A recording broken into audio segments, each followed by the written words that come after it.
Superbook semuanya, kembali lagi bersama Detektif Nanda di Semua Tentang Alkitab. Detektif Nanda punya lagu yang keren banget nih adik-adik, dengerin ya. Bagi Tuhan tak ada yang mustahil, bagi Tuhan tak ada yang tak mungkin. Mujizatnya disediakan bagiku, ku diangkat dan dipulihkannya. Gimana? Bagus nggak suara Detektif Nanda? Mana suaranya? Terima kasih. Hari ini kita akan membahas sebuah kisah di mana ada seorang yang tidak percaya kuasa Tuhan dan dia dihukum Tuhan. Kalian tahu siapa dan apa yang terjadi sama dia? Tanpa berlama-lama lagi, kita langsung bahas saja di Semua Tentang Alkitab. Sekarang aku tahu. Jadi pada zaman Herodes, Raja Yudea, hiduplah seorang imam bernama Zakaria dari rombongan Abia. Nah, Zakaria ini memiliki istri yang juga berasal dari keturunan Harun, namanya Elisabet. Siapa? Elisabet, betul. Nah, mereka berdua ini hidup benar di hadapan Tuhan, selalu turut setiap perintah Tuhan dan ketetapannya. Tapi di umur mereka yang sudah lanjut usia, mereka masih memiliki suatu kekurangan, yaitu mereka belum memiliki anak nih, ejen-ejen. Nah, sebagai imam, Zakaria ini memiliki tugas untuk masuk ke bait suci dan membakar ukupan. Tibalah giliran dari rombongan Zakaria untuk melakukan tugas tersebut. Dalam rombongan itu akan dipilih nih seorang imam melalui undi. Siapapun yang terpilih untuk mempersembahkan dupa itu akan menikmati berkat surga seumur hidupnya. Nah, sekarang angkat jari kalian. 1, 2, 3, 16, 17, 26, 27, 41, 42, 43. Zakaria, engkau terpilih untuk mempersembahkan dupa. Engkau juga terpilih untuk melayani denganku.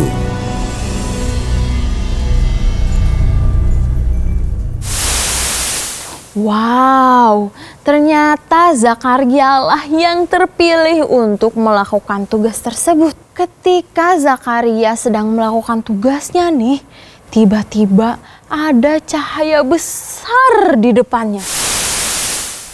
Elisabet istrimu akan melahirkan anak laki-laki. Engkau menamai dia Yohanes. Engkau akan bersukacita dan bergembira. Orang-orang akan bersukacita atas kelahirannya, sebab ia akan besar di hadapan Tuhan. Ia tidak akan minum anggur atau minuman keras. Ia akan dipenuhi Roh Kudus sejak dari kandungan ibunya. Ia akan membuat banyak orang Israel berbalik kepada Tuhan, Allah mereka.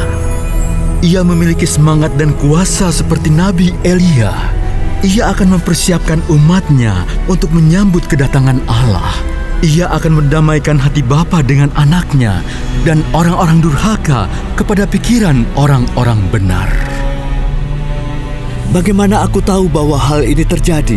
Aku sudah tua dan istriku sudah lanjut umurnya. Aku Gabriel yang melayani Allah dan aku diutus untuk berbicara dengan engkau, menyampaikan kabar baik ini kepadamu. Sesungguhnya engkau akan menjadi bisu sampai hari di mana semuanya terjadi, karena engkau tidak percaya perkataanku yang akan nyata pada waktunya. Kalian tahu nggak sih kenapa Zakaria itu merasa tidak mungkin? Iya betul, karena mereka itu udah tua banget. Mana mungkin coba orang yang sudah lanjut usia nih bisa punya anak. Apalagi udah lama nih mereka pengen anak tapi nggak punya. Dan ketidakpercayaan itulah yang membuat Zakaria akhirnya menjadi bisu.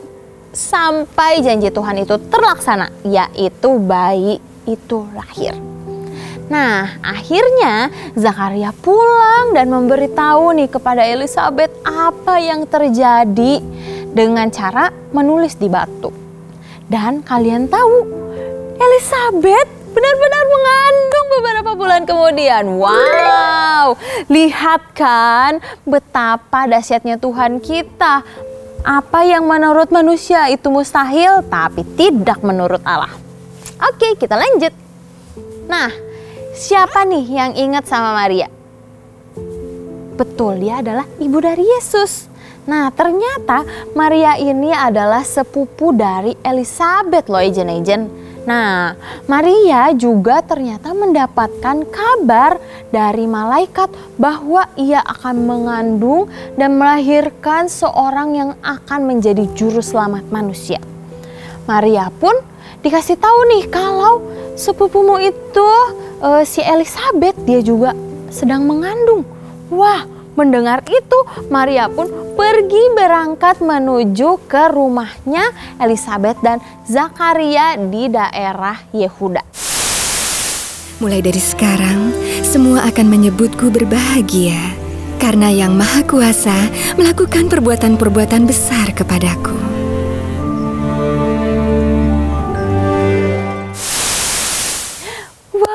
Genaplah hari di mana bayinya ini dilahirkan. Wah, gimana ya suasana di sana?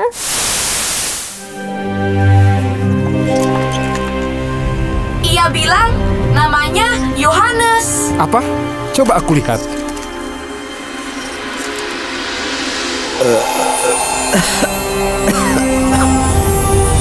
Puji Tuhan Allah Israel, karena Dia telah datang dan menebus bangsanya.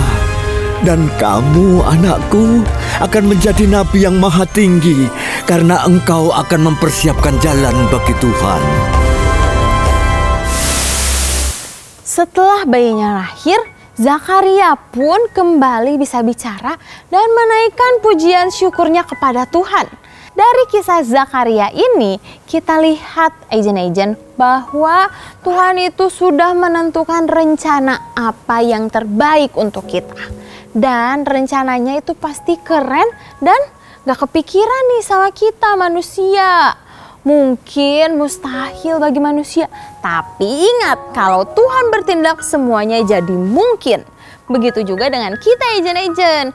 Saat kita menghadapi sesuatu yang menurut kita nggak mungkin, selalu ingat kalau Tuhan Yesus itu mampu melakukan segala sesuatu. Jadi tugas kita adalah percaya dan menyerahkan semuanya kepada Tuhan. Oke? Wah, seru banget hari ini kita bisa belajar tentang Zakaria.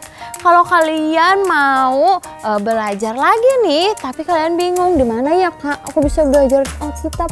Kalian bisa langsung aja download aplikasi keren dari Superbook, yaitu Superbook Kids Bible. Kalian bisa langsung download di Play Store atau di App Store. Kalian ketik Superbook Kids Bible, terus nanti ada logonya, ada gambar Tuhan Yesusnya, gampang banget, langsung install. Nah, di situ ada banyak banget hal-hal yang seru, ada animasi, ada profil dari tokoh-tokoh Alkitab, dan kita juga bisa main games yang sesuai dengan kisah-kisah di Alkitab loh. Gimana? Seru kan? Makanya kalian harus langsung download ya. Oke, sekian semua tentang Alkitab hari ini. Kalau kalian mau request, Kak, aku mau kisah ini dong. Kalian bisa langsung aja ya DM ke Instagramnya Superbook Indonesia. Oke, sampai jumpa di semua tentang Alkitab selanjutnya. Dadah! Sekarang aku tahu.